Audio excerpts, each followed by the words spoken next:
नमस्कार दोस्तों, apex classes एजुटेक के डिजिटल प्लेटफॉर्म पर आप सभी का हार्दिक अभिनंदन है। आज हमारी 8 डेज महामैराथन का शानदार 7वां दिन है।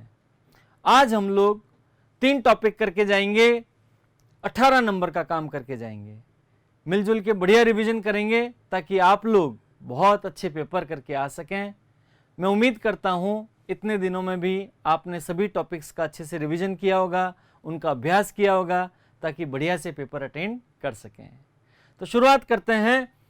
टॉपिक है सदिश, त्रिविम ज्यामिति मतलब 3D और LPP रेखिक प्रोग्रामन। अब इनका पिछले वर्षों में पेपर कैसे आया और कितना वेटेज रहा वो हम डिस्कस करते हैं, फिर हमारा काम शुरू करते हैं। तो ध्यान से देखते हैं। सबसे पहले सदिश 2018 में एक नंबर के 2 प्रश्न पूछे गए, 2 नंबर का 1 प्रश्न और 3 नंबर का 1 प्रश्न पूछा गया। इसी प्रकार 2019 में भी वही सेम 3D में 2018 में 1 नंबर का 1 प्रश्न और 6 नंबर का 1 प्रश्न, और 2019 में भी 1 नंबर का 1 प्रश्न और 6 नंबर का 1 प्रश्न, कुल 7 नंबर का हुआ। तो 7 और 7 14 नंबर। और रेखिक प्रोग्रामन में से 1 नंबर का 1 सवाल और 3 नंबर का 1 सवाल, कुल 4 नंबर का पेपर पूछा जाता है। कुल मिलाकर 14 और 4 18 नंबर का काम आज हम करके जाएंगे। तो अच्छे से जोश के साथ लग जाएं, मिलजुल कर हम रिवीजन करते हैं। ध्यान से देखें। सबसे पहले वेक्टर सदिश। सदिश राशि क्या होती है? वे भौतिक राशियां, हम हर पार्ट बिल्कुल छोटे से छोटी बात को भी अच्छे से डिस्कस करेंगे।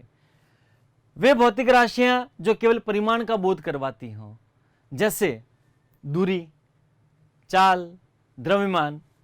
सदिश राशि वे भौतिक राशियां जो परिमाण और दिशा दोनों का बोध करवाती हैं, जैसे वेग, संवेग आदि।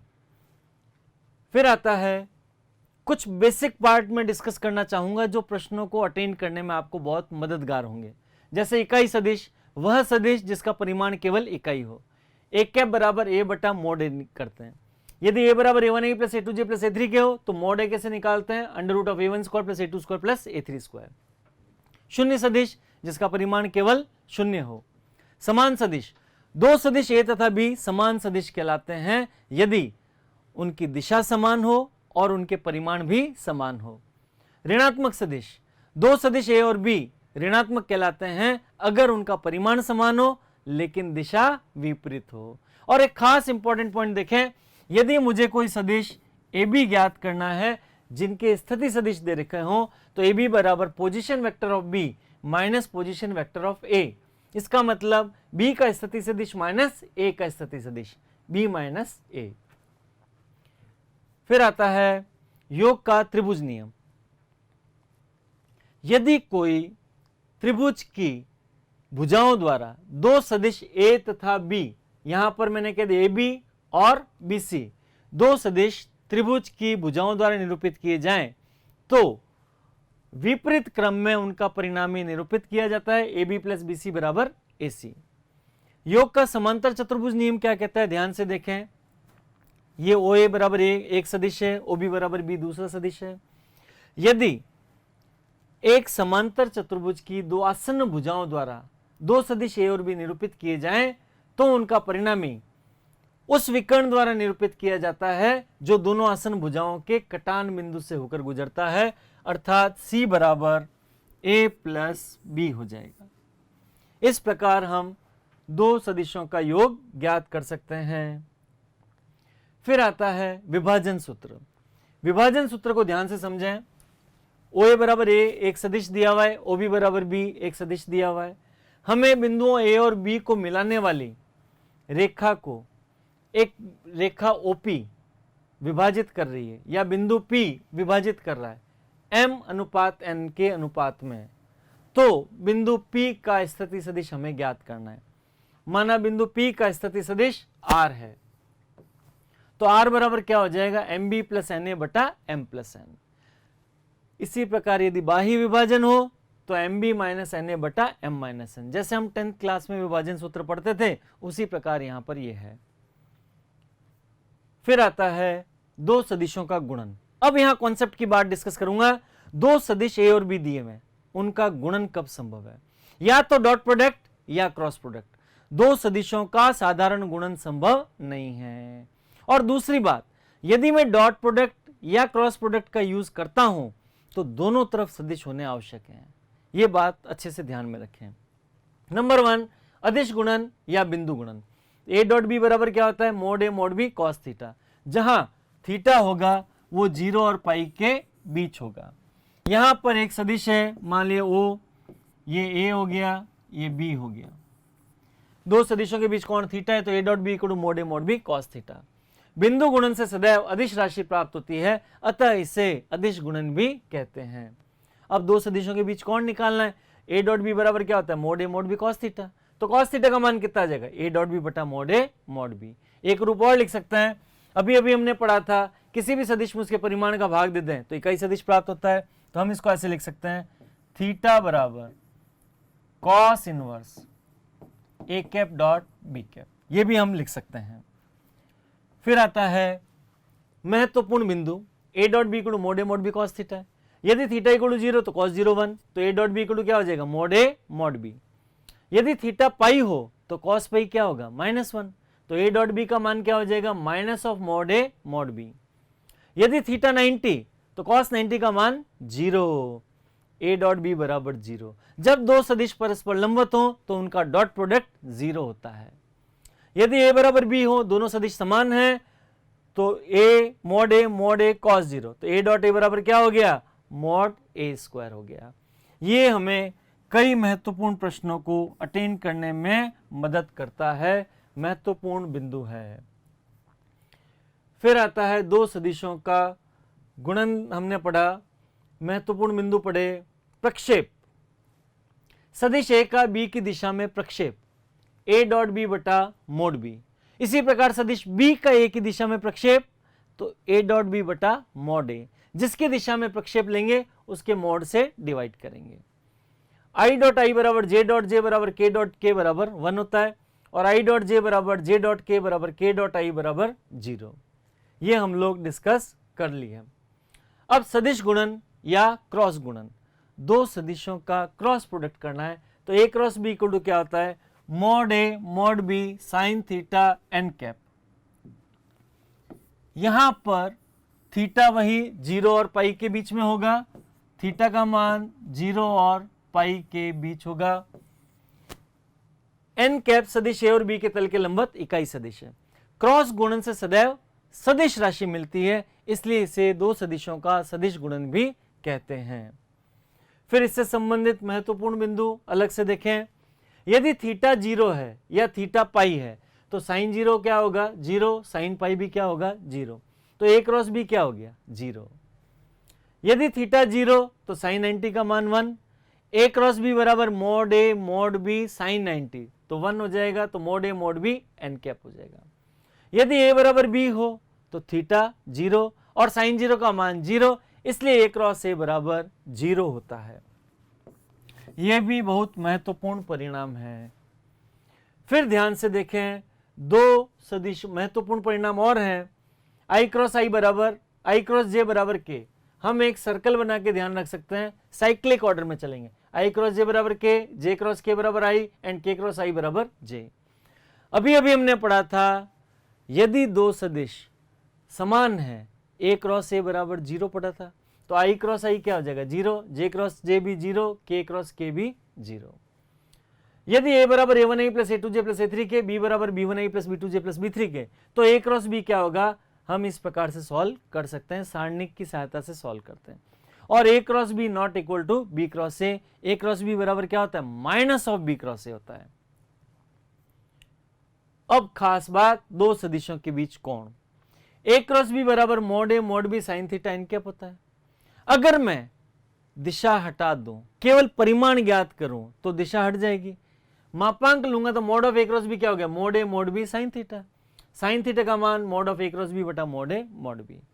इसी प्रकार ए और बी के तल के लंबवत इकाई सदिश एन कैप ज्ञात करना हो, तो एन कैप बराबर ए क्रॉस बी बटा mod of A cross B.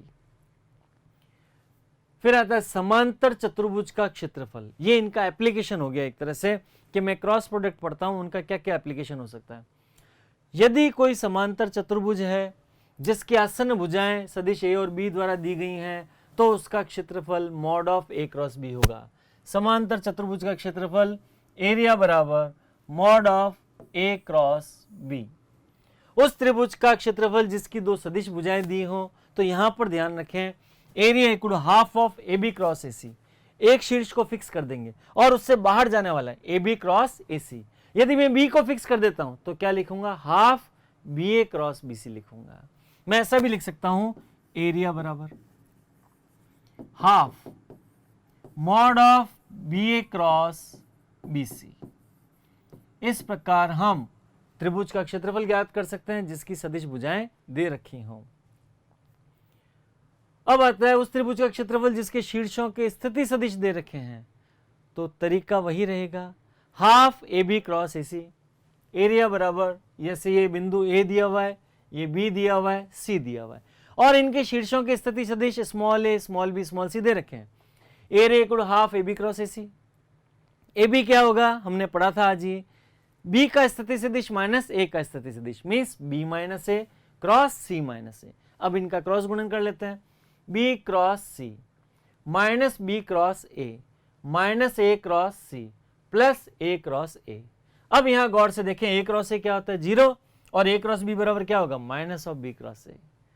तो एरिया क्या हो गया, half a cross b plus b cross c plus c cross a. अब कई बार हमें प्रश्न दिया जाता है, तो सबसे पहले हम क्या करेंगे, ए बी निकाल लेंगे, ए सी निकाल लेंगे, फिर half A B cross A c attend कर लेंगे। अब यदि तीन बिंदु ए बी और सी जिनके स्थिति सदिश दे रखे हैं सरेखीय हैं, तो त्रिभुज का क्षेत्रफल 0 होगा। तो हम त्रिभुज के क्षेत्रफल को 0 कर देंगे और हमें यह परिणाम प्राप्त हो जाता है। मेरे ख्याल से यहां तक बात समझ में आ गई होगी। अगली बात देखें, तीन सदिशों का गुणन। अब यहां तक तो हम दो सदिशों का गुणन पढ़ रहे थे, तीन सदिशों का गुणन कैसे कैसे होता है। इसमें दो प्रकार के होते हैं, नंबर 1 अदिश त्रिगुणन, नंबर 2 सदिश त्रिगुणन। अब ये क्या चीजें हैं हम समझने का प्रयास करते हैं। ए डॉट बी क्रॉस सी, परिभाषा खुद बनाते हैं, ध्यान से देखें। एक सदिश का दो सदिशों के सदिश गुणनफल के साथ अदिश गुणन ही अदिश त्रिगुणन कहलाता है। इनमें चक्रीय क्रम बना रहे तो इन सभी का मान समान होता है। A dot B cross C बराबर B dot C cross A बराबर C dot A cross B, चक्रीय क्रम बना रहना चाहिए। इसे बॉक्स एबीसी से भी निरूपित करते हैं। अदिश त्रिगुणन सदैव अदिश राशि देता है। अब यहां कुछ खास बातें, यदि a बराबर a1a plus a2j plus a3 के, b बराबर b1a plus b2j plus b3 के और c बराबर c1a plus c2j plus c3 के हो, तो बॉक्स एबीसी का मान इस सारणिक की सहायता से हम ज्ञात कर सकते हैं। अब कुछ खास बातें, जैसे बॉक्स एबीसी दिया हुआ मुझे, यदि अदिश त्रिगुणन में कोई भी दो सदिश समान हो या समांतर हो तो उनका अदिश त्रिगुणनफल 0 होता है, बॉक्स एबीसी बराबर 0 हो जाएगा। क्लियर? नेक्स्ट पार्ट, अदिश त्रिगुणन के अनुप्रयोग। जो बॉक्स एबीसी है उसके हम कहां कहां प्रयोग कर सकते हैं। नंबर 1, समांतर षटफलक का आयतन ज्ञात करने में। उस समांतर षटफलक का आयतन जिसकी संगामी कोरें सदिश ए बी और सी द्वारा दी गई हो, तो आयतन बराबर क्या हो जाएगा, बॉक्स एबीसी। चतुष्फलक का आयतन ज्ञात करने में, चतुष्फलक ओ ए बी सी का आयतन जिसमें ओ ए बराबर ए, ओ बी बराबर बी, ओ सी बराबर सी, तो volume equal to 1/6 box ABC. Means हमें अदिश त्रिगुणन ज्ञात करना है। इस प्रकार से हम समांतर षटफलक का आयतन ज्ञात कर सकते हैं, चतुष्फलक का आयतन ज्ञात कर सकते हैं। अगर चतुष्फलक एबीसीडी दे दे तो क्या करना, एक शीर्ष को फिक्स कर लीजिए और A B A C A D तीन सदिश ज्ञात कर लेंगे। तो volume equal 1/6 a B A C A d, जहां ए बी क्या होगा, बी का स्थिति सदिश माइनस ए का स्थिति सदिश, बी माइनस ए।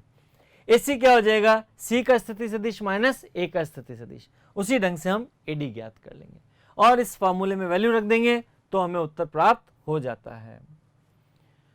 अब खास बात देखें, यदि तीन सदिश ए बी तथा सी समतल्य हो तो उनका अदिश त्रिगुणन शून्य होगा। समझ गए बात? यदि चार बिंदु ए बी सी तथा डी समतल्य हो, जिनके स्थिति सदिश ओ ए बराबर स्मॉल ए, ओ बी बराबर स्मॉल बी, ओ सी बराबर स्मॉल सी और ओ डी बराबर स्मॉल डी हो, तो box A B A C A D means सदिशों ए बी ए सी और ए डी का अदिश त्रिगुणनफल शून्य होगा, जहां ए बी बराबर बी माइनस ए सी बराबर सी माइनस ए और ए डी बराबर डी माइनस ए होता है। हमें यह ज्ञात करना अच्छे से आना चाहिए। फिर आता है सदिश त्रिगुणन वेक्टर ट्रिपल प्रोडक्ट।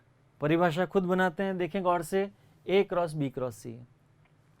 एक सदिश का दो सदिशों के सदिश गुणनफल के साथ सदिश गुणन ही सदिश त्रिगुणन कहलाता है। यह सदैव सदिश राशि देता है, इससे हमें सदिश राशि मिलती है। अब एक इसका शॉर्टकट फॉर्मूला आता है।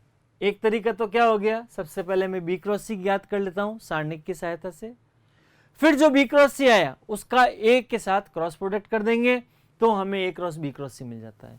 एक शॉर्टकट फॉर्मूला है और कई बार परीक्षा में ऐसा कह देते हैं, यदि ए दिया हुआ है सदिश, बी दिया हुआ है, सी दिया हुआ है, तो सिद्ध करो दिस बराबर दिस। तो ये भी हम कर सकते हैं। क्या फॉर्मूला है, ध्यान से देखें, A cross B cross C बराबर A dot C into B minus A dot B into C, और A cross B cross C is not equal to A cross B cross C. यहां पर B होगा A cross B cross C. ये दोनों आपस में बराबर नहीं होते हैं। अब इनसे संबंधित हम कुछ क्वेश्चंस अटेंड करते हैं, ध्यान से समझने का प्रयास करें। राजस्थान बोर्ड 2019 में ये सवाल आया हुआ है, बड़ा आसान सवाल है। एक चतुष्फलक के चारों शीर्ष O00, A121, B213 और C112 है। चतुष्फलक का आयतन ज्ञात के, volume equal to 1/6 box ABC, जहां सदिश OA बराबर A, OB बराबर B और OC बराबर C है। सबसे पहले A ज्ञात कर लेंगे, OA, तो क्या होगा, शीर्षों के स्थिति सदिश मूल बिंदु के सापेक्ष I plus 2J plus K हो जाएगा। बी बिंदु का स्थिति सदिश स्मॉल b बराबर OB बराबर 2I plus J plus 3K और C का I plus J plus 2K। चतुष्फलक का आयतन वॉल्यूम बराबर 1/6 बॉक्स ABC। अब हम इसको अटेंड कर लेंगे और इसका मान प्राप्त हो जाता है 1/3 घन इकाई। कर सकते हैं आराम से। फिर आता है अगला प्रश्न, 2019 का है। यदि a बराबर 10, मॉड a का मान 10 दे रखा है, मॉड b का मान 2 दे रखा है, a डॉट b 12 है, तो साइन थीटा ज्ञात कीजिए। अरे साइन थीटा में तो क्रॉस प्रोडक्ट चाहिए, लेकिन यहां पर हमें नहीं दे रखा। अगर मैं a और b mod a mod b दे रखा है, यहां से मैं कॉस थीटा आसानी से ज्ञात कर सकता हूं।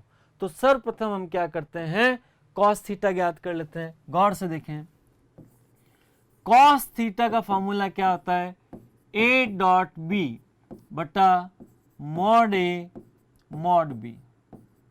यहां से कॉस थीटा कितना आ जाएगा, a डॉट b का मान दे रखा है 12, मॉड a का मान 10 और मॉड b का मान 2। यहां तक क्लियर? कितना हो जाएगा, 2 5 जा 10, 2 6 जा 12, 2 3 जा 6। तो कॉस थीटा का मान मेरे पास में आ गया 3/5। अब हम अच्छी तरह से जानते हैं साइन थीटा क्या होगा, √1 minus cos square theta.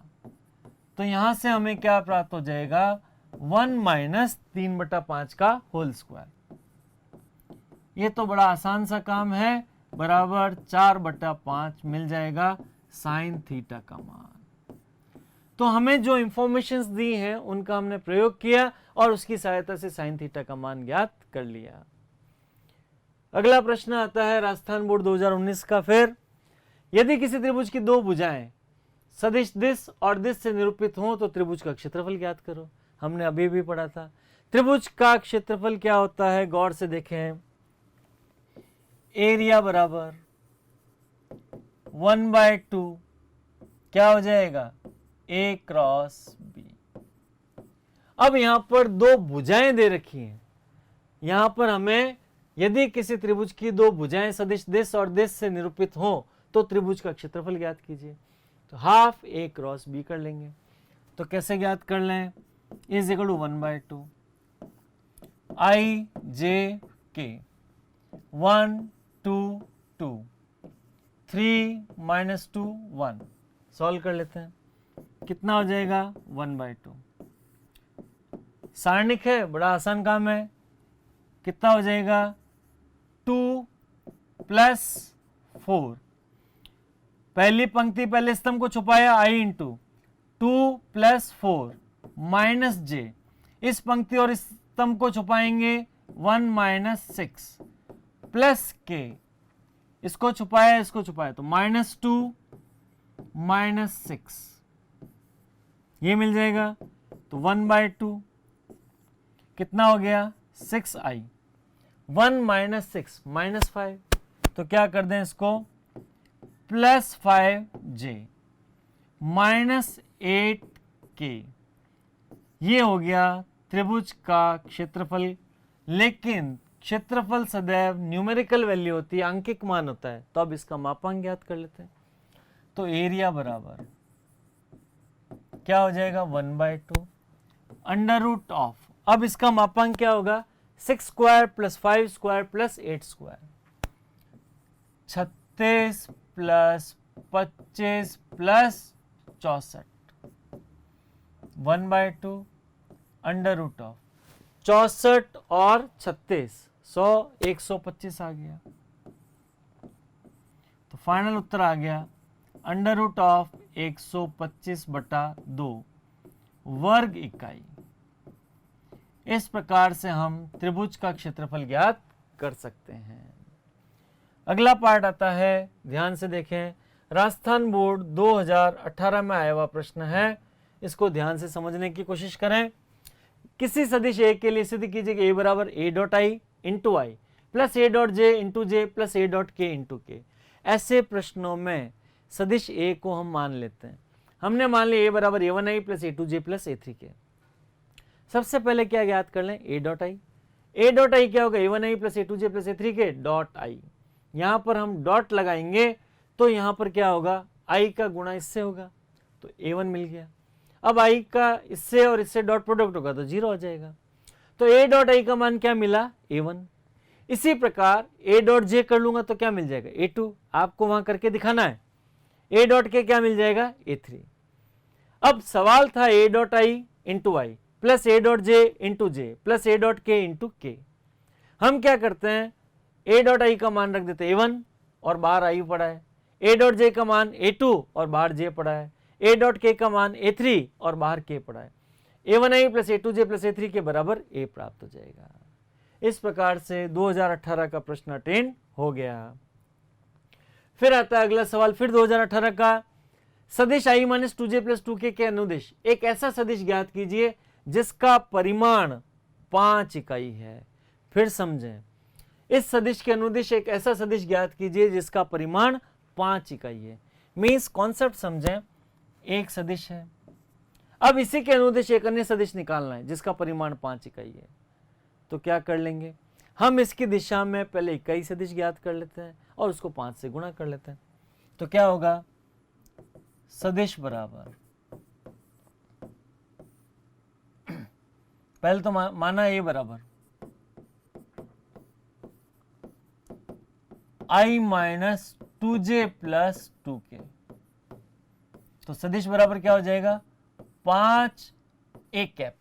Means मैं उसकी दिशा काम में लेना चाह रहा हूं तो उसका इकाई सदिश ज्ञात कर लेता हूं और 5 से गुणा कर लेता हूं। तो 5 into i - 2j plus 2k बटा इसका परिमाण से भाग दे देते हैं 1 + 4 + 4। तो क्या प्राप्त होगा? 5/3 i - 2j प्लस 2k। बड़ा आसान सा काम है। किसी भी सदिश की दिशा में अगर मुझे नया सदिश ज्ञात करना है उसका इकाई सदिश ज्ञात कर लीजिए और दिए गए परिमाण से गुणा कर दीजिए। फिर आता है अगला प्रश्न 2018 का। इस सदिश का इसकी दिशा में प्रक्षेप ज्ञात कीजिए। हम जानते हैं सदिश A का B की दिशा में प्रक्षेप, A का B की दिशा में प्रक्षेप, अभी अभी हमने पढ़ा था क्या होता है, A डॉट बी बटा मोड बी। तो यहां पर क्या हो जाएगा, इस सदिश का इस सदिश पर प्रक्षेप ज्ञात करना है। पहले दोनों का dot product i minus j dot i plus j upon mod b under root of 1 square plus 1 square. अब ये क्या हो जाएगा, i dot i 1 minus 1 upon root 2 is equal to 0। Clear, क्योंकि i minus j dot i plus j, i square minus j square, 1 minus 1 हो जाएगा। Next part, 2017 में आया हुआ प्रश्न, एक समांतर चतुर्भुज का क्षेत्रफल ज्ञात कीजिए जिसकी संलग्न भुजाएं दे रखी हैं। ये समांतर चतुर्भुज है। अब अगर इसकी आसन्न भुजाएं या संलग्न भुजाएं ए और ये है बी, तो क्या होगा, एरिया बराबर mod of A cross b. Means आप क्या करें, इस सदिश का इसके साथ क्रॉस प्रोडक्ट कर लें और उसका मापांक निकाल लें तो हमें क्षेत्रफल प्राप्त हो जाएगा। अगला पार्ट आता है एक रेखा की दिक्कुचें। ये हमने सदिश से संबंधित अलग अलग प्रश्न डिस्कस किए, तो बेसिक क्वेश्चंस हैं, हम उनको आराम से अटेंड कर सकते हैं। अब आपकी जिम्मेदारी है आप इन सभी का अच्छे से अभ्यास करें, प्रैक्टिस करें। अगला पार्ट आता है 3D त्रिविम ज्यामिति। महत्वपूर्ण टॉपिक है और अपन बड़े आसान तरीके से इसको समझेंगे, 1 बाय 1 सभी बातें डिस्कस करते जाते हैं, ध्यान से देखते जाएं। सबसे पहली बात, एक रेखा ओपी की दिक्कुचें। अब दिक्कुचें सिंपल भाषा में समझाता हूं क्या चीज है। मान लिया ये x, ये y और ये z है। मुझे किसी भी रेखा ओपी की, जैसे यहां कह दी ओपी की मुझे चाहिए, तो सबसे पहले अगर ये ओपी x अक्ष के साथ अल्फा, y के साथ बीटा और z के साथ गामा कोण बनाती है, तो L बराबर कॉस अल्फा, M बराबर कॉस बीटा और N बराबर कॉस गामा को हम रेखा ओपी की दिक्कुचें कहेंगे। अगर कोई अन्य रेखा दी है तो उसकी समांतर रेखा खींच लेंगे जो मूल बिंदु से गुजरे, और फिर यदि वो समांतर रेखा अक्षों के साथ अल्फा बीटा गामा कोण बनाती है तो L बराबर कॉस अल्फा, M बराबर कॉस बीटा और N बराबर कॉस गामा को हम उस रेखा की दिक्कुचें कहते हैं। ये महत्वपूर्ण बिंदु है। अल्फा बीटा गामा का मान 0 और पाई के बीच होता है। अब आता है महत्वपूर्ण बिंदु, x, y और z अक्षों की दिक्कुचें। अरे x अक्ष की दिक्कुचें चाहिए, x अक्ष के साथ कितना कोण बनाती है, 0 डिग्री, तो L बराबर कॉस 0 1। x और y के बीच कोण बीटा बराबर 90 डिग्री, M बराबर कॉस 90 0। गामा चाहिए x और z के बीच कोण फिर 90 डिग्री, इसका मतलब n बराबर 0। तो अक्षों की दिक्कुचें, x अक्ष की दिक्कुचें क्या हो गई 1 0 0, y अक्ष की दिक्कुचें 0 1 0 और z अक्ष की दिक्कुचें 0 0 1 हो गई। दिक्कुचें में संबंध L square plus M square plus N square equal to 1 होता है, जहां LMN रेखा की दिक्कुचें हैं। किसी रेखा की दिक्कुचें हैं, निर्देशीय अक्षों पर एक सदिश का प्रक्षेप। माने एक सदिश R दिया गया है तो LMN इसकी दिक्कुचें हैं, तो इस सदिश का x, y और z पर प्रक्षेप LR, MR और NR होते हैं। फिर आता है पार्ट एक रेखा के दिक् अनुपात। दिक्कुचें की समानुपाती संख्याएं दिक् अनुपात कहलाते हैं। इन्हें स्मॉल a, स्मॉल b और स्मॉल c से निरूपित करते हैं। a square plus B square plus C square not equal to 1, जबकि L square plus M square plus N square equal to 1। ये इसकी खास बात है। किसी सदिश R के लिए तीन संख्याओं का एक समूह जो कि दिक्कुचें LMN के समानुपाती हो, R के दिक् अनुपात कहलाते हैं। क्या मतलब हुआ, अच्छे से समझाता हूं। दिक् अनुपातों का दिक्कुचें में परिवर्तन, अगर मुझे दिक् अनुपात दे रखे हैं और मैं दिक्कुचें ज्ञात करना चाह रहा हूं, तो एक संबंध होता है L बराबर a बटा अंडर रूट ए square plus B square plus सी स्क्वायर, m बराबर b बटा दिस एंड n बराबर c बटा दिस। यहाँ प्लस माइनस भी लगता है, प्लस माइनस लगा देंगे। इस प्रकार हम दिक् अनुपातों का दिक्कुज्यों में परिवर्तन कर सकते हैं। अब एक खास बात, हमने सदिश पढ़ा और अब 3D पढ़ रहे हैं। वेक्टर और 3D में क्या संबंध है, ध्यान से समझें। यहां पर अगर हमें कोई सदिश R दिया हुआ है, AI plus BJ plus CK, कोई भी सदिश ले लीजिए। मान लिया मैंने कहा R equal to 3i minus 2j plus 5k। अब यहां पे कोई भी सदिश है तो i j k के गुणांक क्या कहलाएंगे, दिक् अनुपात कहलाते हैं। और यहां पर भी देखिए 3 square plus 2 square plus 5 square not equal to 1। और यदि इकाई सदिश दिया हुआ है तो i j और k के गुणांक सदैव दिक्कुज्येय कहलाती हैं, LMN कहलाती हैं। i j k के गुणांक दिक्कुज्येय कहलाती हैं। ये बात हमें विशेष रूप से ध्यान रखनी है। अब आता है दो बिंदुओं को मिलाने वाली रेखा के दिक् अनुपात और दिक्कुज्येय। मान लिया मुझे कोई रेखा दी है, ये कोई बिंदु P है, Q है, इन दोनों को मिलाने वाली रेखा के दिक् अनुपात भी चाहिए, दिक्कुज्येय भी चाहिए। ये x1 y1 z1, ये x2 y2 z2। तो हम उनके x निर्देशांक माइनस x निर्देशांक a बराबर क्या हो जाएगा, मान लीजिए ये है x1 y1 z1, ये है x2 y2 z2। तो दिक् अनुपात क्या हो जाएंगे, a बराबर x2 माइनस x1, b बराबर y2 माइनस y1 और c बराबर z2 माइनस z1। इस प्रकार हम दिक् अनुपात ज्ञात कर सकते हैं। और दिक् अनुपात से दिक्कुज्येय तो निकालना हमें आता है, a upon under root A square plus B square plus C square, या फिर यहां पर हमने कहा x2 माइनस x1 बटा पी क्यू, m बराबर y2 माइनस y1 बटा पी क्यू, n बराबर z2 minus z1 upon P Q, जहां पी क्यू क्या है, under root x2 minus x1 का whole square plus y2 minus y1 का whole square plus z2 minus z1 का whole square. इस प्रकार से हम दो बिंदुओं को जोड़ने वाली रेखा के दिक् अनुपात और दिक्कुज्येय ज्ञात कर सकते हैं। अब आता है सरल रेखा का समीकरण। अंतरिक्ष में, स्पेस में कोई भी सरल रेखा है 3D में, तो उसका समीकरण कैसे निकालें। हमने इनको अलग अलग रूप में बांट दिया। नंबर 1 का हमने सदिश रूप, एक दिए गए बिंदु कैपिटल A जिसका स्थिति सदिश स्मॉल a है से गुजरने वाली तथा एक दिए गए सदिश के समांतर रेखा का सदिश समीकरण r बराबर a प्लस लैम्बडा m, जहां लैम्बडा अचर है, a उस बिंदु A का स्थिति सदिश है जहां से रेखा गुजरती है, और m वह सदिश है जिसके की रेखा समांतर है।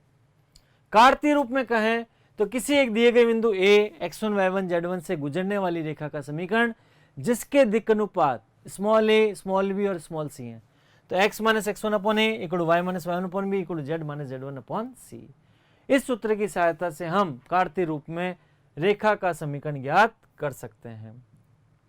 हमें कहते दो बिंदुओं को जोड़ने वाली रेखा का समीकरण ज्ञात कीजिए, तो सदिश रूप में कैसे ज्ञात करें। मान लिया दो बिंदु A और B हैं और इनके मूल बिंदु के सापेक्ष स्थिति सदिश OA बराबर A1 और OB बराबर A2 है, तो रेखा का समीकरण R बराबर A1 plus lambda A2 minus A1 होगा।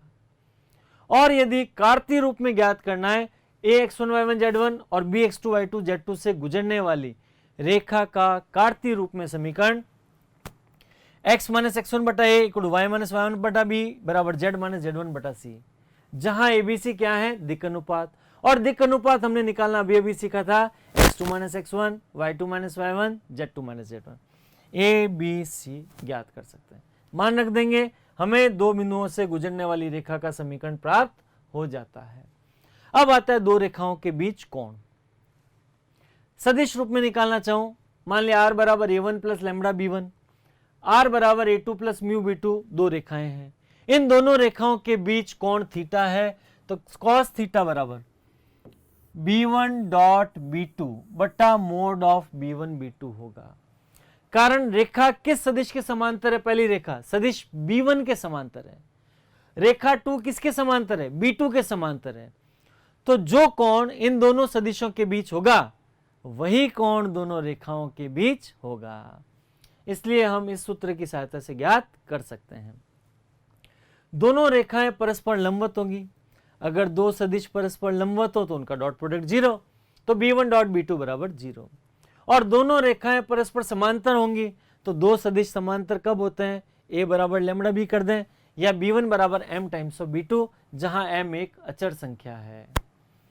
इसी प्रकार दो रेखाओं के बीच कोण कार्तीय रूप में x minus x1 upon a1 equal to y minus y1 upon b1 equal to z minus z1 upon c1, और दूसरी लाइन x माइनस x2 बटा a2 equal to y minus y2 बटा b2 और z माइनस z2 बटा c2 के बीच कोण cos theta बराबर a1 a2 plus b1 b2 plus c1 c2 बटा under root a1 square plus b1 square plus c1 square under root of a2 square plus b2 square plus c2 square. अब यहाँ पे भी same वही condition, अगर दोनों रेखाएं परस्पर लंबवत होंगी तो क्या होगा, थीटा 0 हो जाएगा, cos 90 0, ये उधर चला जाएगा, तो a1 a2 plus b1 b2 plus c1 c2 बराबर 0 हो जाएगा। दोनों रेखाएं परस्पर समांतर हो तो समांतर के लिए कंडीशन होगी a1 upon a2 equal b1 upon b2 equal c1 upon c2। इस प्रकार से हम दो रेखाओं के बीच कोण से संबंधित कोई भी प्रश्न हो अटेंड कर सकते हैं।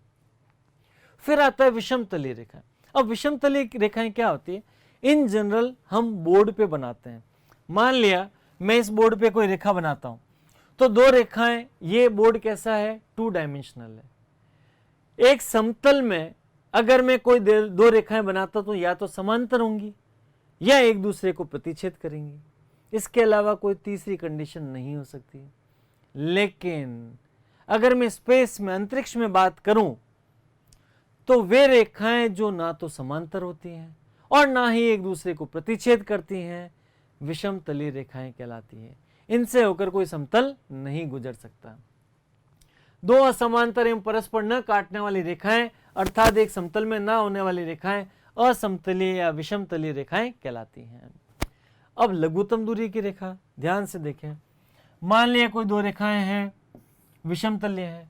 अब एक ऐसी रेखा जो इन दोनों के लंबवत हो, ऐसी अद्वितीय होती है, एक ही रेखा होती है, वह लघुत्तम दूरी की रेखा कहते हैं और उसकी लंबाई को हम लघुत्तम दूरी कहते हैं। तो कई बार बोर्ड में प्रश्न पूछा जाता है, दी गई दो विषमतलीय रेखाओं के बीच लघुत्तम दूरी ज्ञात कीजिए। तो कैसे करना है हम डिस्कस करेंगे। अब दो विषमतलीय रेखाओं के मध्य लघुत्तम दूरी, नंबर 1 सदिश रूप में दो विषमतलीय रेखाएं मान लिया दीदी r बराबर a1 plus lambda b1, r बराबर a2 प्लस म्यू b2, तो उनके मध्य लघुत्तम दूरी कैसे निकालेंगे, b1 cross b2 dot a2 minus a1 upon b1 cross b2। इस फार्मूले की सहायता से हम लघुत्तम दूरी d ज्ञात कर सकते हैं। बोर्ड परीक्षा में ऐसा प्रश्न दिया गया है, हम इसको अटेंड करेंगे। यदि कार्तीय रूप में दिया हो तो कैसे करना है, मान लिया विषमतलीय रेखाएं ये और ये दे रखी हैं, इनके मध्य लघुत्तम दूरी ज्ञात करनी है, तो सूत्र होता है, सारणिक में बना लिया, x2 minus x1 y2 minus y1 z2 minus z1 a1 b1 c1 a2 b2 c2 बटा under root of a1 b2 minus b2 a1 का whole square plus this and this. इस फार्मूले की सहायता से हम दोनों विषमतलीय रेखाओं के बीच लघुत्तम दूरी ज्ञात कर सकते हैं।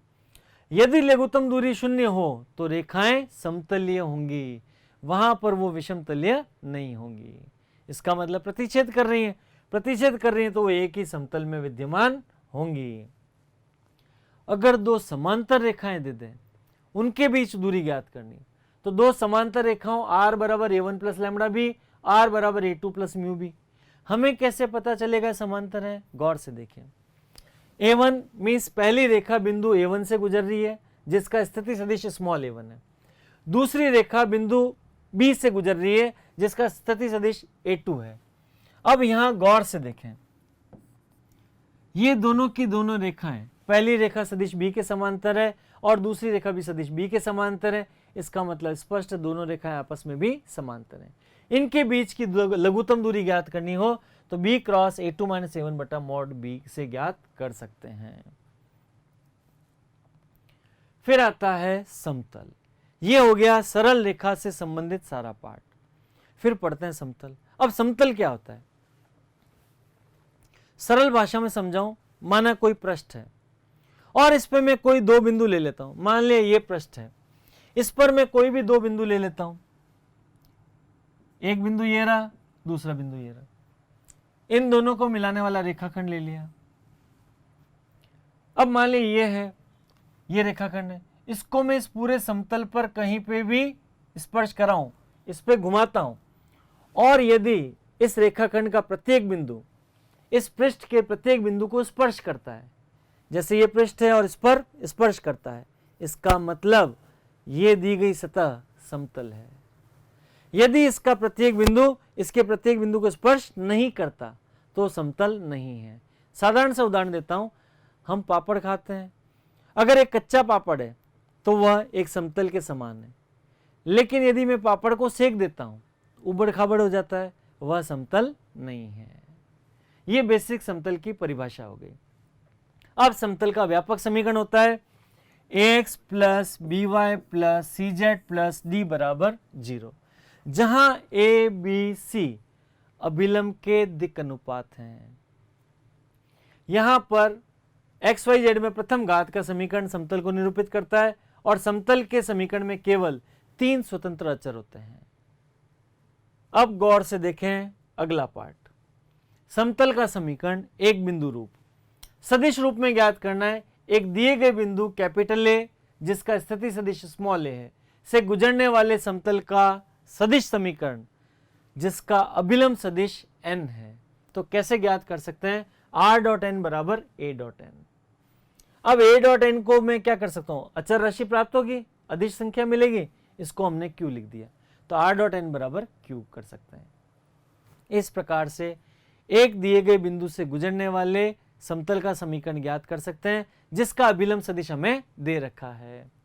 कार्तीय रूप किसी दिए गए बिंदु x1 y1 z1 से गुजरने वाले समतल का समीकरण small a x minus x1 plus b y minus y1 plus c z minus z1 बराबर 0 होगा, जहां abc अभिलंब के दिक् अनुपात हैं।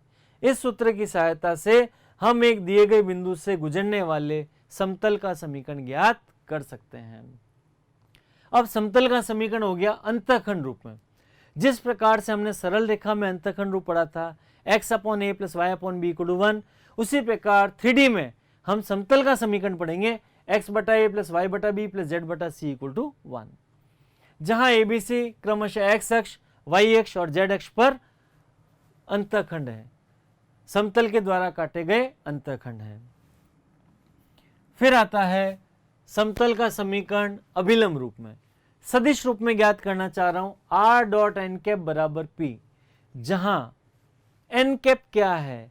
अभिलंब सदिश का इकाई सदिश, और p समतल की मूल बिंदु से दी गई दूरी है। कार्तीय रूप में ज्ञात करना हो तो फॉर्मूला था lx plus m y plus n z बराबर p, जहां lmn अभिलंब की दिक् को ज्या है और p समतल की मूल बिंदु से दूरी है। इस प्रकार से हमने ज्ञात कर लिया। अब दो समतलों के मध्य कोण सदिश रूप। पहला समतल है r डॉट n1 बराबर q, दूसरा समतल है r डॉट n2 बराबर q। अब दो समतलों के बीच कोण क्या होगा? मान लिया ये समतल है, इसका एक अभिलंब है जो तल के लंबवत है, ये दूसरा समतल, उसका तल के लंबवत अभिलंब। इन दोनों अभिलंबों के बीच जो कोण होगा वही इन दोनों समतलों के बीच कोण होगा।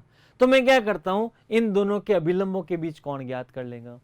पहला फॉर्मूला है r डॉट n1 बराबर q1, इसका अभिलंब कौन है? n1, इसका अभिलंब कौन है? n2। इन दोनों सदिशों के बीच कोण cos थीटा बराबर n1 डॉट n2 बटा मोड n1 n2, या थीटा बराबर cos inverse n1 dot n2 बटा मोड n1 n2। दो समतल परस्पर लंबवत हो तो क्या होगा? n1 डॉट n2 बराबर 0। दो समतल परस्पर समांतर होंगे यदि n1 बराबर लैम्बडा n2, ये इनके समांतर होने की कंडीशन आ गई। अगर हमें कार्तीय रूप में समतल दिए हो तो कैसे ज्ञात करना देखें। a1x plus b1y plus c1z plus d1 बराबर 0 और a2x plus b2y plus c2z plus d2 बराबर 0 के बीच कोण थीटा हो तो cos थीटा बराबर a1a2 plus b1b2 plus c1c2 बट्टा under root a1 square plus b1 square plus c1 square और a2 square plus b2 square plus c2 square होगा। दोनों सदिश परस्पर लंबवत होंगे यदि a1a2 plus b1b2 plus c1c2 बराबर 0 और दोनों के दोनों समतल परस्पर समांतर होंगे यदि a1 अपॉन a2 बराबर b1 upon b2 equal to c1 upon c2 हो। फिर एक रेखा और समतल के बीच कोण। अब ध्यान से समझें, सदिश रूप में एक रेखा का समीकरण, जैसे रेखा का समीकरण r बराबर a प्लस लैम्बडा भी है और समतल का समीकरण r डॉट n बराबर q है, तो साइन थीटा बराबर b डॉट n बटा मोड b मोड n होगा। अब यहां गौर से समझें, रेखा समतल के लंबवत होगी यदि b क्रॉस n बराबर 0। मैं इसको एक डायग्राम की सहायता से समझाता हूं साधारण तरीके से। जैसे ये मान लिया ये समतल है और समतल के अभिलंब लंबवत अभिलंब है। हमें एक रेखा दी गई है, रेखा यहां पर कहा गया समतल के, रेखा समतल के लंबवत है, तो रेखा इस समतल के लंबवत है। रेखा समतल के लंबवत है तो ये रेखा दे दी। ऐसी कंडीशन में ये तो है रेखा और यह है अभिलंब। यहां गौर से देखें, रेखा समतल के लंबवत है मीन्स अभिलंब के समांतर है, और यदि दो सदिश समांतर हो तो उनका क्रॉस गुणन 0, तो b क्रॉस n बराबर 0 या b बराबर n लैम्बडा। रेखा समतल के समांतर हो, यदि रेखा समतल के समांतर है तो अभिलंब के लंबवत, तो उनका डॉट प्रोडक्ट 0 हो जाएगा। ये कॉन्सेप्ट आपको अच्छे से समझ में आ गया होगा। इसी प्रकार से यदि कार्तीय रूप में दिया हो, मान लिया रेखा का समीकरण है x minus x1 upon a1 equal to y minus y1 upon b1 बराबर z minus z1 upon c1, तो रेखा और समतल के मध्य क्या कोण होगा, साइन थीटा बराबर अभिलंब के दिक् अनुपात समतल में ax plus by plus cz plus d बराबर 0 है, तो a b c। यहाँ रेखा के दिक् अनुपात a1 b1 c1, तो साइन थीटा बराबर a1 plus b1 plus c c1 बट्टा under root a square plus b square plus c square under root a1 square plus b1 square plus c1 square. ये हो गया sign theta का मान। Clear. रेखा समतल के लंबवत होगी यदि a बटा a1 बराबर b बटा b1 बराबर c बटा c1, और रेखा समतल के समांतर होगी यदि a1 plus b1 plus c c1 बराबर 0। ये लंबवत की कंडीशन हो गई और ये समांतर की कंडीशन हो गई। मेरे ख्याल से अब बात अच्छे से समझ गए होंगे, और ऐसे प्रश्न आएंगे तो उनको अटेंड करेंगे तो आपको और अच्छे से क्लियर हो जाएगा। अब आता है किसी दिए गए समतल की मूल बिंदु से दूरी कैसे ज्ञात करनी, तो a dot n minus Q बटा मोड n, जहां a बिंदु का स्थिति सदिश है और r डॉट n बराबर q समतल का समीकरण है। ये हो गया सदिश रूप में।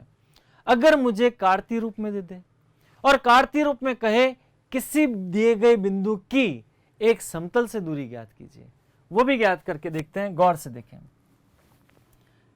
ax plus by plus cz plus d बराबर 0 है, ये समतल का समीकरण है, और मुझे इस समतल से एक दिए गए बिंदु की दूरी ज्ञात करनी है। सरल रेखा पे हम लंब की लंबाई ज्ञात करते थे, p बराबर ax1 plus by1 plus c बटा under root a square plus b square, यही करते थे। तो यहां पर क्या हो जाएगा, मान लिया ये बिंदु x1 y1 z1 है और मुझे दूरी ज्ञात करनी है, तो p बराबर ax1 plus by1 plus cz1 plus d बट्टा under root of a square plus b square plus c square. इस फॉर्मूले की सहायता से हम ज्ञात कर सकते हैं। जो हमने सरल रेखा में काम किया था लंबवत दूरी ज्ञात करने का, वही लंबवत दूरी एक बिंदु की समतल से दूरी ज्ञात कर सकते हैं। ऐसा कॉन्सेप्ट हमारे बोर्ड परीक्षा के प्रश्न में काम आया हुआ है, ध्यान से देखें। हम ऐसा क्वेश्चन अटेंड करेंगे, देखना भी आप। अब यहां पर देखें राजस्थान बोर्ड 2019 का प्रश्न, बिंदु 10010 से गुजरने वाली रेखा की दिक् को ज्याएं ज्ञात कीजिए। मीन्स दो बिंदुओं को जोड़ने वाली रेखा की दिक् को ज्याएं। सबसे पहला काम हम इसके दिक् अनुपात ज्ञात करते हैं। दिक् अनुपात कैसे ज्ञात करेंगे, a बराबर x2 minus x1 y2 minus y1 z2 minus z1।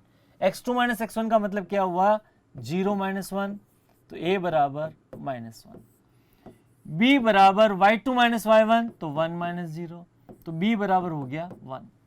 और c बराबर z2 minus z1, z2 minus z1 का मतलब क्या हो गया मेरे पास में 1 माइनस 0, c भी आ गया 1। अब तो बड़ा आसान काम है, हम जानते हैं l बराबर क्या होता है a बटा under root of A square plus B square plus C square. इसी प्रकार से m बराबर b बटा अंडर रूट ए square plus B square plus सी स्क्वायर। तो हम ज्ञात कर लेते हैं l बराबर कितना हो जाएगा -1 upon 1 square plus 1 square plus 1 square under root 3, m बराबर 1 बाय अंडर रूट 3 और n बराबर 1 बाय रूट 3। इस प्रकार से हम दो दिए गए बिंदुओं से गुजरने वाली रेखा की दिक् को ज्ञात कर सकते हैं। फिर आता है अगला प्रश्न, आरबीएससी 2019 का है और आसान सा प्रश्न है, ध्यान से देखें। बिंदु P113 से इस दी गई रेखा पर डाले गए लंब का पाद ज्ञात कीजिए और साथ ही दिए गए बिंदु से रेखा की लंबवत दूरी भी ज्ञात कीजिए। बढ़िया प्रश्न है, ध्यान से देखें। सबसे पहली बार ये जो कहना चाह रहा है मैं उसको डायग्रामेटिकली रिप्रेजेंट करता हूं। P113 से इस रेखा पर डाले गए लंब का पाद चाहिए। यहां पर हम लोग क्या करते हैं, मान लिया एक रेखा है और ये दिया बिंदु P 113 ये दिया हुआ है और ये रेखा से यहां पे हमने लंब डाला, मान लिया ये Q है। लंबपाद कौन है, Q है। हमें चाहिए इस लंबपाद Q के निर्देशांक और बिंदु P और Q के बीच की दूरी। ये हमें दी गई रेखा है। ये रेखा कौन सी है, इस रेखा का समीकरण दिया हुआ है x माइनस 4/2 y/1 z-2/-1। हम क्या करते हैं, सबसे पहले इस रेखा पर स्थित किसी व्यापक बिंदु के निर्देशांक ज्ञात करते हैं और वह व्यापक बिंदु कैसे ज्ञात करते हैं, गौर से देखें।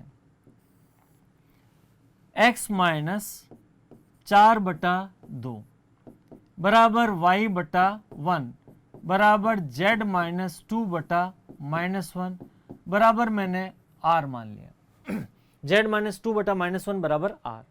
अब हम यहां से अटेन करते हैं x माइनस 4 बराबर 2r, तो x बराबर कितना हो गया 2r प्लस 4। इसी प्रकार से y ज्ञात करना चाह रहा हूं, y/1 बराबर r, तो y का मान मुझे क्या मिल जाएगा r। z माइनस 2/-1 बराबर r, तो z बराबर क्या मिल जाएगा 2 माइनस r। इस प्रकार से मुझे x, y और z तीनों के तीनों प्राप्त हो गए। अब मैं ये जो दिए हुए निर्देशांक, ये इस रेखा पर स्थित किसी बिंदु के निर्देशांक हैं। मान लिया लंबपाद के निर्देशांक ये बिंदु Q है, तो इस बिंदु Q के निर्देशांक क्या लिख दूं मैं, ध्यान से देखें। बिंदु Q के निर्देशांक लिख देता हूं 2r plus 4 comma r comma 2 minus r। 3D को बेटा अच्छे से इमेजिन करें, आप कल्पना शक्ति का प्रयोग करते हुए अच्छे से समझ के करें।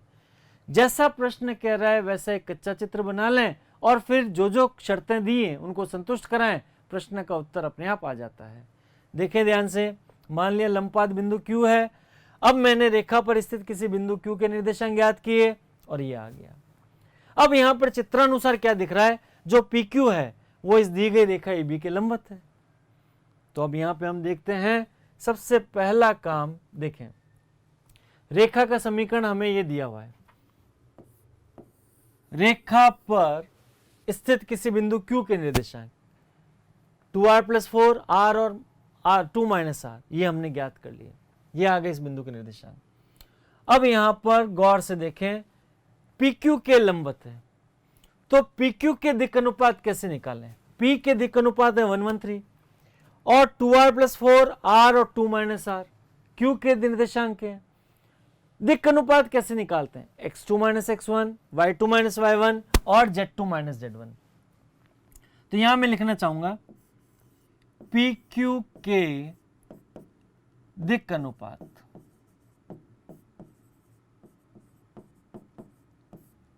A बराबर x2 माइनस x1। गौर से देखें, A बराबर होता है x2 माइनस x1, तो A बराबर क्या हो जाएगा?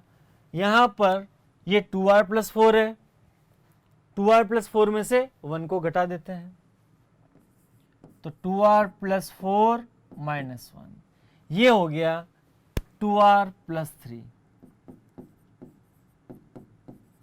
ये किसके दिक् अनुपात आ गए? PQ का A पार्ट आया। इसी ढंग से B निकाल लेंगे और C निकालेंगे। तो PQ के दिक् अनुपात क्या आ गए? 2r plus 4 minus 1, r minus 1 minus r plus 2 minus 3। PQ के दिक् अनुपात आ गए 2r plus 3, r minus 1 minus r minus 1। अब जो रेखा AB दे रखी है, इस AB में देखें ध्यान से, इसके दिक् अनुपात क्या है? 2, 1 और माइनस 1। जब दो रेखाएं परस्पर लंबवत होती हैं तो a1 a2 plus b1 b2 plus c1 c2 0 होता है। यहां पर PQ दी गई रेखा AB के लंबवत है, तो AB के दिक् अनुपात 2 1 माइनस 1, PQ लंबवत है AB के, तो हम a1 a2 plus b1 b2 plus c1 c2 को 0 करना चाहेंगे।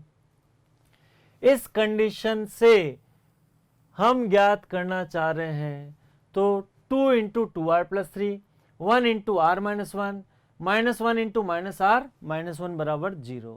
ऐसा करने पर हमें r का मान प्राप्त हो गया। अब ये r का मान बिंदु Q में रख देते हैं। देखें गौर से, हमारे पास क्या था? बिंदु Q।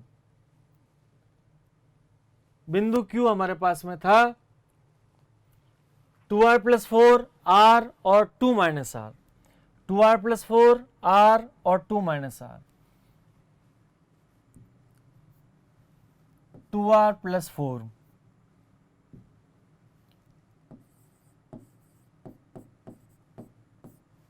r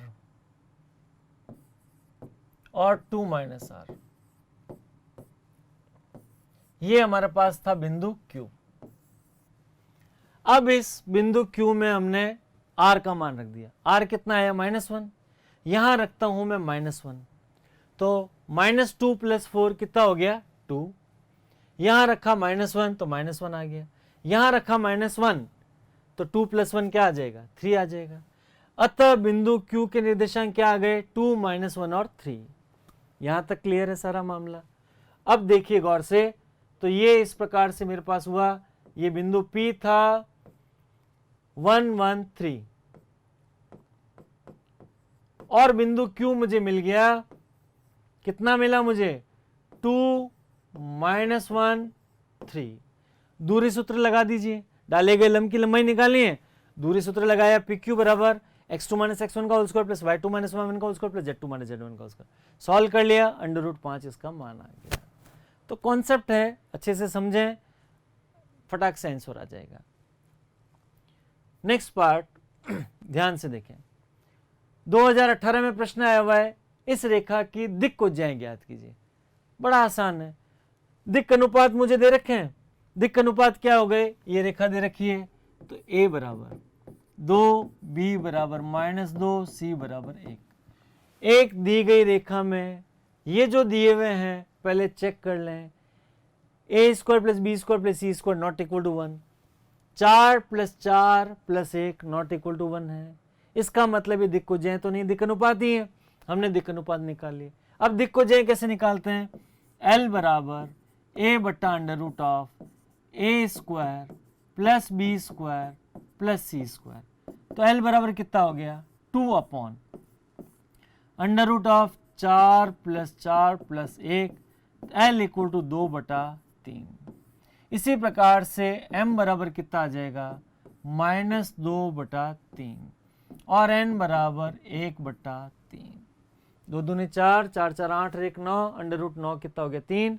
L M N तीनों के मान प्राप्त हो गए। अगला प्रश्न आता है 2018 का।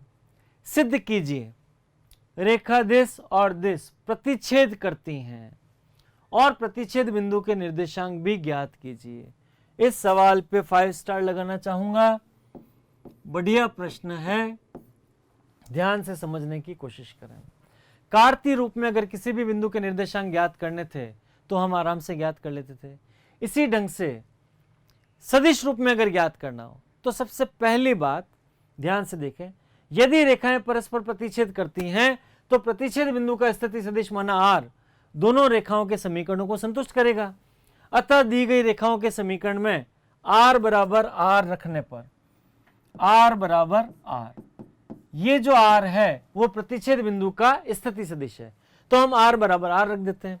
यहां से क्या हुआ, i प्लस जे माइनस के प्लस लेमड़ा 3i माइनस जे बराबर 4i माइनस के प्लस म्यू 2i प्लस 3 के आ गया। अब यहां देखें, दोनों तरफ i, j और k के गुणांकों की तुलना करेंगे। i का गुणांक यहां पे 1 प्लस 3 लेमड़ा बराबर यहां कितना है 4 प्लस 2 म्यू, ये आ गया। सिंप्लीफाई किया तो यहां पर मुझे क्या मिल जाएगा, 3 लेमड़ा माइनस 2 म्यू बराबर 3, ये मिला समीकरण नंबर 1। इसी प्रकार से मैं j के गुणांक की तुलना करता हूं और k के गुणांक की तुलना करता हूं। j के गुणांक की तुलना करें तो हमें क्या मिल रहा है, देखें अगला समीकरण मिल जाएगा 1 माइनस लेमड़ा बराबर 0, तो मुझे मिला लेमड़ा बराबर 1। फिर हम k के गुणांक की तुलना करते हैं तो -1 बराबर -1 प्लस 3 म्यू, इससे हमें प्राप्त हुआ म्यू बराबर 0। कुल मिलाकर i, j और k इन गुणांकों की तुलना करने पर हमें 3 समीकरण प्राप्त होते हैं। उनमें से किन्हीं 2 समीकरणों को हल करके लेमड़ा म्यू के मान ज्ञात कीजिए। यदि वो लेमड़ा म्यू के मान तीसरे समीकरण को संतुष्ट करते हैं तो सिद्ध हो जाएगा दोनों रेखाएं प्रतिच्छेद करती हैं, अन्यथा प्रतिच्छेद नहीं करती। यहां हमें लेमड़ा 1 मिला और म्यू 0 मिला। हमने समीकरण 2 और 3 को हल किया था। अब ये दोनों मान पहले समीकरण में रख देते हैं, अगर संतुष्ट करेंगे तो प्रतिच्छेद करेंगी।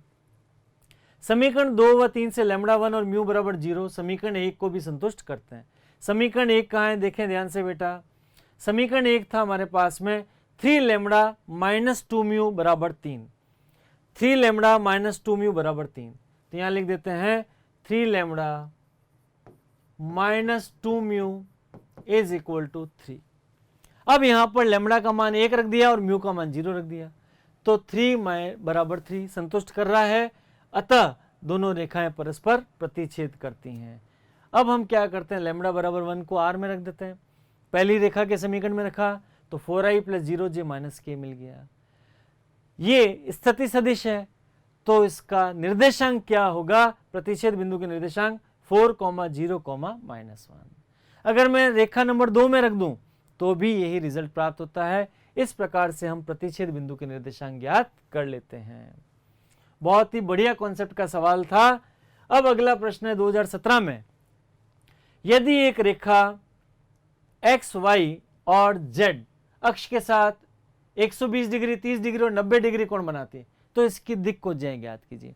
हम अच्छे से जानते हैं L बराबर cos अल्फा, M बराबर cos बीटा और N बराबर cos गामा।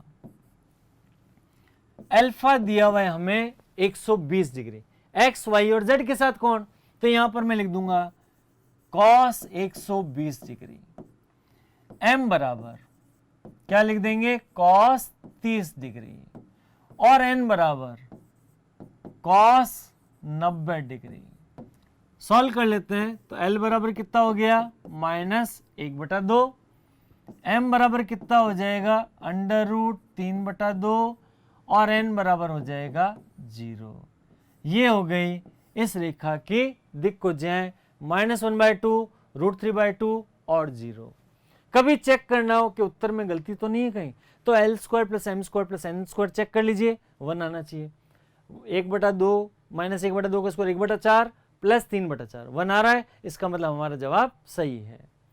इसी प्रकार से अगला प्रश्न देखते हैं, बिंदुओं दिश और दिश को मिलाने वाली रेखा का कार्तीय रूप में समीकरण ज्ञात कीजिए।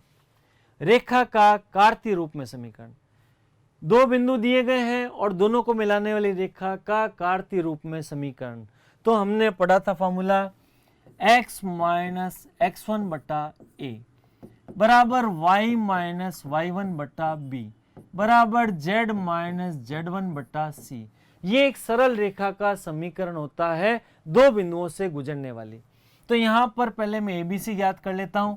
a बराबर क्या होता है x2 माइनस x1, तो यहां पर क्या हो जाएगा 4 माइनस 1 बराबर 3। b बराबर क्या होता है y2 minus y1 means 5 minus 0 बराबर 5। और c बराबर क्या होता है z2 minus z1 6 minus 2 is equal to 4।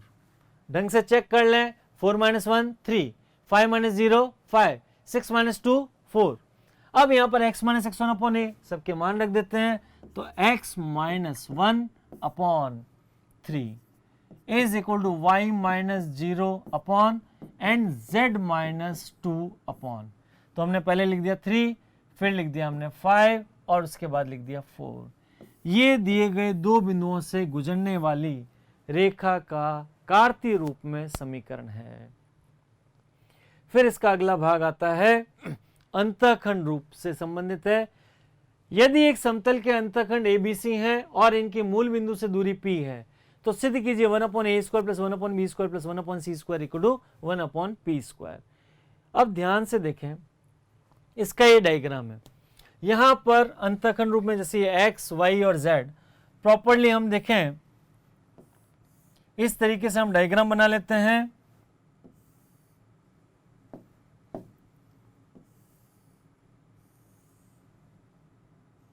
इस तरीके से समझ लें, x अक्ष मान लिया, इसको y अक्ष मान लिया और इसको हमने z अक्ष मान लिया। यहां पर हमने O कह दिया। अब यहां पे देखिए ये बिंदु कैपिटल A हो गया, x अक्ष पे काट रहा है, x अक्ष पर अंतःखंड कितना है a, तो हमने कह दिया a 0 0, ये कह देते हैं b 0 b 0, ये कह देते हैं c 0 0 c। ये हमें अंतःखंड दे रखे हैं, तो ध्यान से समझने की कोशिश करें। समतल का समीकरण क्या हो जाएगा x बटा a प्लस y बटा b प्लस z बटा c इक्वल टू 1। यह अक्षों को क्रमशः a b और c अंतःखंड काटता है, ये हमने बता दिया। समतल की मूल बिंदु से दूरी p दे रखी है। मैंने अभी आपसे थोड़ी देर पहले डिस्कस किया था, किसी दिए गए बिंदु की समतल से लंबवत दूरी कैसे ज्ञात करते हैं। p बराबर ax1 plus by1 plus cz1 plus d बटा √a² plus b² plus c²। Formula हमने अभी भी काम में लिया था। मूल बिंदु तो 0 0 0, तो 0 प्लस 0 प्लस 0 माइनस 1 बटा √1/a² plus 1/b² plus 1/c² बराबर p। अब हमने ट्रांसफर कर लिया, एक पार्ट को इधर पड़ा है, यहां पर एक इसको इधर ले गए और इसको इधर ले आए, तो ये पार्ट क्या हो जाएगा, ध्यान से समझने की कोशिश करें। इस पार्ट को उधर ले गए और p को इधर लेके आ गए, तो 1/p बराबर 1/√a² plus 1/b² plus 1/c²। अब हमने इसका वर्क कर लिया और वर्क करने पर हमें इसका उत्तर प्राप्त हो गया।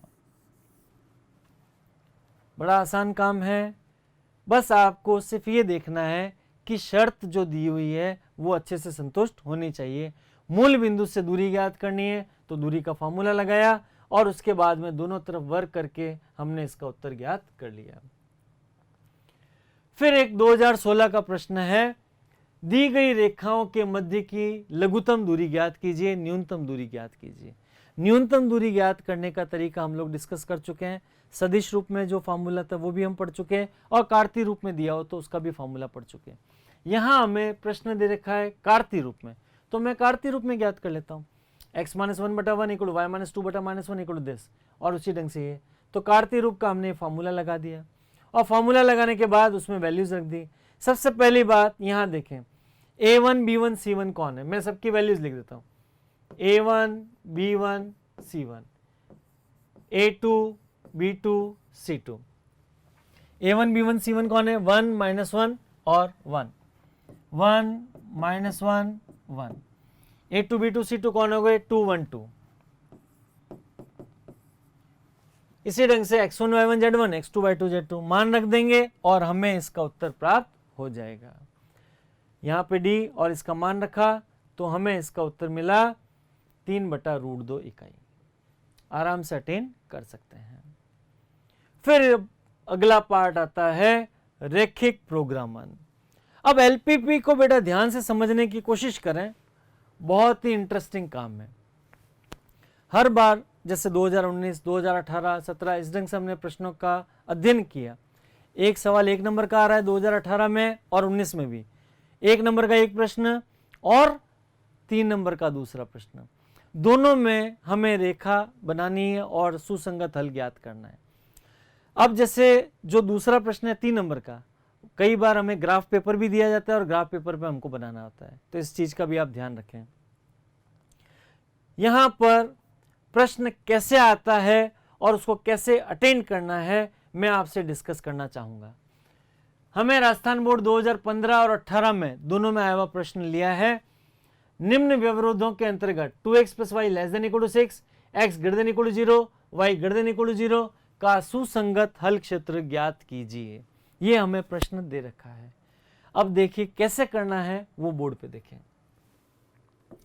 सबसे पहला काम जो व्यवरोध दिए हैं उसके लिए हम संगत समीकरण ज्ञात करते हैं, सरल रेखा का,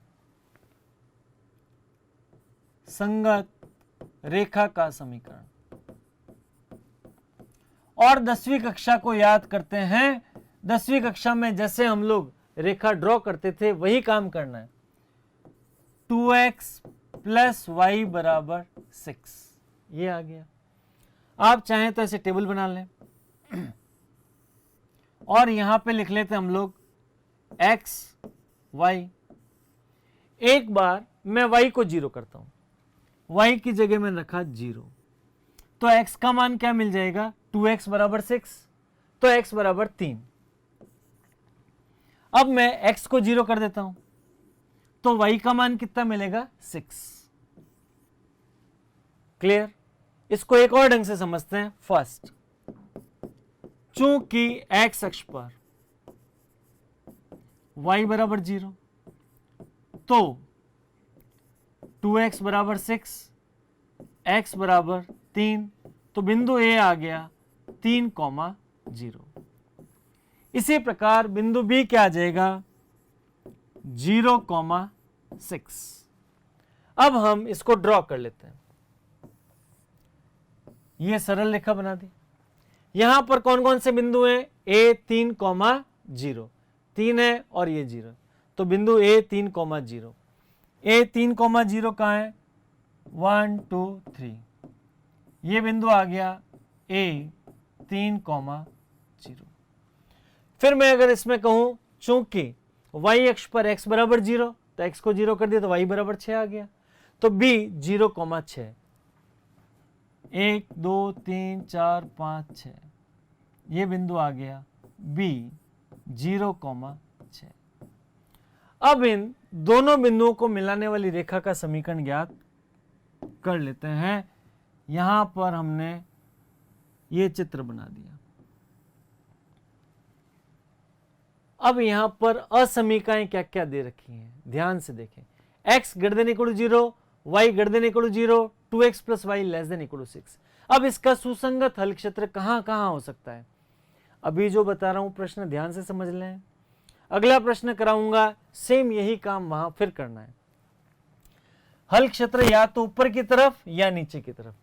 पहले मैं क्या करता हूं, x > 0 और y > 0 भी देखता हूं। x > 0 का मतलब क्या हो गया, x का मान पॉजिटिव है, मीन्स हल क्षेत्र इधर हो गया। y > 0, हल क्षेत्र y पॉजिटिव इस तरफ है, भाई y पॉजिटिव ऊपर की तरफ, x पॉजिटिव इस तरफ। अब ये जो रेखा है इसका मुझे क्षेत्र ज्ञात करना है कि मूल बिंदु की तरफ है या मूल बिंदु के विपरीत तरफ है। इसके लिए हम क्या करते हैं, दी गई असमीका 2x + y ≤ 6, 2x + y ≤ 6 में हम मूल बिंदु को संतुष्ट कराते हैं। मूल बिंदु रख दूं तो 0 + 0 ≤ 6। यदि यह मूल बिंदु इसको संतुष्ट करता है तो धाराएं किधर चलेंगी, मूल बिंदु की तरफ, मीन्स हल क्षेत्र किस तरफ होगा, मूल बिंदु की तरफ। तो देखिए गौर से, हमारा काम क्या हो जाएगा, 6 का मान 0 से बड़ा है, संतुष्ट कर रहा है, तो हल क्षेत्र कहां हो जाएगा, मूल बिंदु की तरफ। अब हमें पूछा गया कि निम्न व्यवरोधों के अंतर्गत इसका सुसंगत हल क्षेत्र ज्ञात कीजिए। तो सुसंगत हल क्षेत्र कौन सा पार्ट हो गया, ये वाला पार्ट हो गया, x > 0, y > 0, और इस रेखा का हल क्षेत्र भी इधर। ये पूरा का पूरा पार्ट हमारा सुसंगत हल क्षेत्र है। मेरे ख्याल से बात आप सबको समझ में आ गई होगी। अब इसी तरह का 2019 में शानदार प्रश्न आया हुआ है, वह भी हम अटेंड करते हैं, ध्यान से देखें। यह वर्ष 2019 में पूछा गया है, निम्नलिखित प्रोग्रामन समस्या को आलेख्य विधि द्वारा हल कीजिए।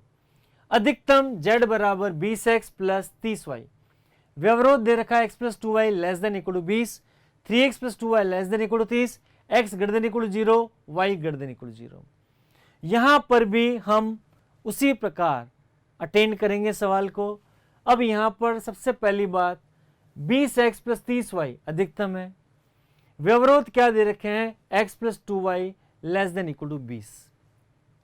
इसके लिए संगत रेखा का समीकरण क्या होगा, संगत समीकरण x प्लस 2y बराबर 20, और इसके संगत समीकरण हो गया 3x प्लस 2y बराबर 30।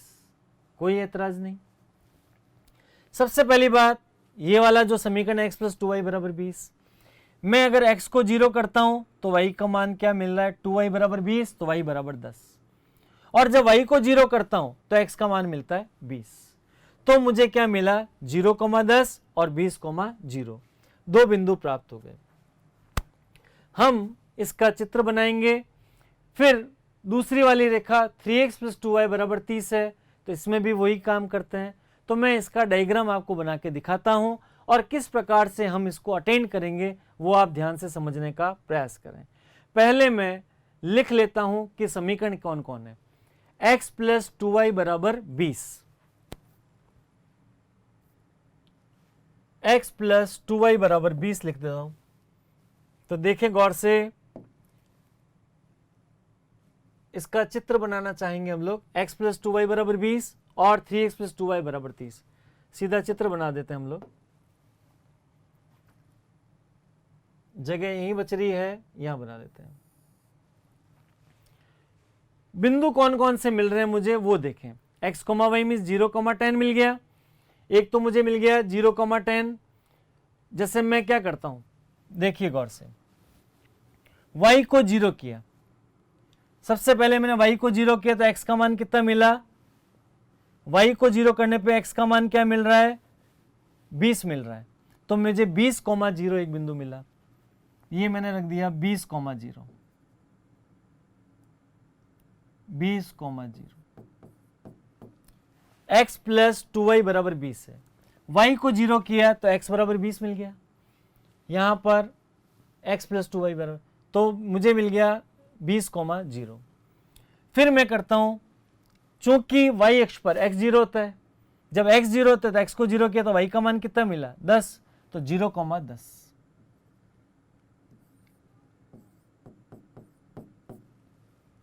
ये हो गया 20,0। फिर 3x प्लस 2y, तो इसको मैं मिला लेता हूं।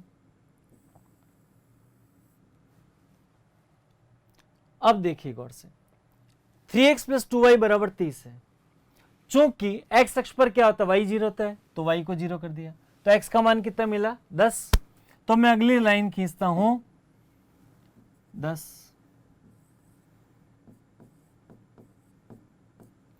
और जब मैं x को 0 करूंगा तो y का मान कितना मिलता है, 2y बराबर 30, तो y का मान मिला 15। और ये दूसरी रेखा हमने ड्रॉ कर ली, कोई एतराज नहीं। ये दूसरी रेखा है 3x प्लस 2y बराबर 30, 3x प्लस 2y बराबर 30। बेटा 2018, 2019 इन सभी में इसी तरह का प्रश्न पूछा गया है, ध्यान से समझ लें। हमने दोनों रेखाओं को ड्रॉ कर लिया, फिर हमें कहा गया x greater than equal to 0, y greater than equal to 0। इसका मतलब इसका हल क्षेत्र इधर है, और इसका हल क्षेत्र भी इधर है। अब ये जो दोनों रेखाएं दी हुई हैं इनके लिए मैं ज्ञात करना चाहूंगा। पहली असमीका कौन है? x plus 2y less than equal to 20। x plus 2y less than equal to 20 दे रखी है। यहां मूल बिंदु रख दीजिए 0 plus 0 less than equal to 20। 0 plus 0 less than equal to 20। इसका मतलब ये इसको संतुष्ट करता है। जब ये इसको संतुष्ट करता है तो हल क्षेत्र किस तरफ होगा? मूल बिंदु की तरफ।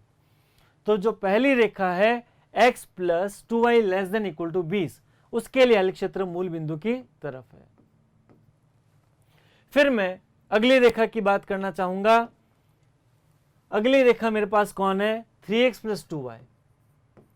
3x plus 2y less than equal to 30। Less than equal to 30। मूल बिंदु रख दें तो 0 plus 0 less than equal to 30। यह भी संतुष्ट करता है। तो इसका हल क्षेत्र भी कहां होगा? मूल बिंदु की तरफ। इसका हल क्षेत्र भी मूल बिंदु की तरफ। इन सभी का हल क्षेत्र कॉमन क्षेत्र आ रहा है। वो कौन सा पार्ट आ रहा है? ये भाग आ रहा है। ये हमें एक बहुभुज मिल गया। अब यहां पर देखें, बिंदु को नामांकित करते थे।